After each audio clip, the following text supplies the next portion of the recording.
என்ன வியப்படா நாங்கள் தமிழர்கள். வான்முகில் மலையட வாழ்க்கையை தொடங்கியவர். வளர்ந்தொரு குறிஞ்சியில் காதலை உணர்ந்தவர்.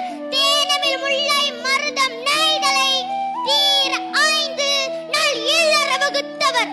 காந்தொரு பொருளே கலனி கண்டவர். கடலின் பரப்பை கடந்தையில் சென்றவர். ஏன் ஐயா தெரியுமா? நாங்கள் தமிழர்கள் என்பதற்கு சான்றாக வாழும் மக்களின் முதல்வர் என் தாய் மாமன் செந்தமிழன் சீமா அவர்கள் முன்னிலையில் தமிழாளும் தமிழுக்காக வாழ்ந்த சான்றோர்கள் பலருண்டு. ஆனால் நமது பெருமை மிக்க தமிழினத்தின் தேசத்தை காண பாட்டை கொண்ட ஒரே தலைவன் நமது தேசிய தலைவர்.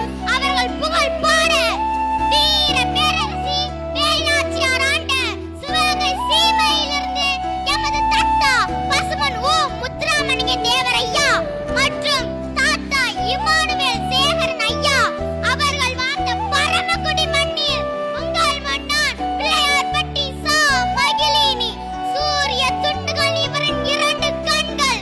வீரத்தின் கூர்மை இவரின் பார்வை. மொழியின் மகுடம் இவரின் சொல்.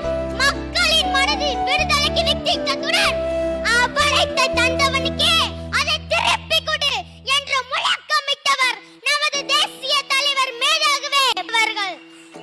கண்ணன தமிழரை காத்த காவலனே, கன்னித் தமிழுக்கு வாய்த்த கதிரவனே, அச்சம் தவிர்த்து ஆண்மை தவறாமல் ஏறு போல் நடந்து கொடுமையை எதிர்த்து நின்று சரித்திரம் தேர்ச்சி கொண்டு சாவதற்கு அஞ்சாமல் சீருவோர் சீறி செய்வது துணிந்து செய்து சொல்வது தெளிந்து சொல்லி நெற்றி சுருங்கிடாமல் நேர்பட பேசி நைய புடைத்து போர் தொழில் பழகி மானம் போற்றி ரவுத்திரம் பழகி வீரியம் பெருக்கி வெடிபுற பேசி வைய தலைமை கொண்டு தமிழாளும் தமிழுக்காக வாழ்ந்தவரே நமது தேசிய தலைவர் மேலாகவே பிரபாகரன் அவர்கள்.